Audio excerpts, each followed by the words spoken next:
In today's lesson, we're looking at theoretical probability. Now, this is probably something that's relatively familiar to us, so we're just going to dive in with an example. And the example we've got here is that a dice is rolled, and we're going to note down what the probability of each of our different options are given here at A, B, and C.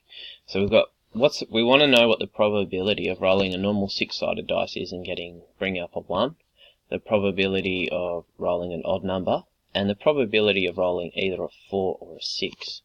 So one of the things we can use is we've got a little formula here, which is the number of outcomes divided by the total number. The number of favourable outcomes. So when we talk about this first example here of A, that's our favourable outcome. So number 1, with the favourable outcome of odd numbers for B, and the favourable outcomes is 4 and 6 for C. So let me just grab a pen here, and we'll do these examples. Okay. So the way we set this out is we use this formula here. So we say the probability of this case A. Now from time to time, depending upon what the actual example is, this might be listed a little bit differently. It might be the probability of 1. Okay, because that's what we're looking at here. So either 1 or A. So let's just use A in this first example. So the probability of scenario A is the total number of favourable outcomes. Well, on a dice, we've only got one number 1, so there's only one chance of having a favourable outcome.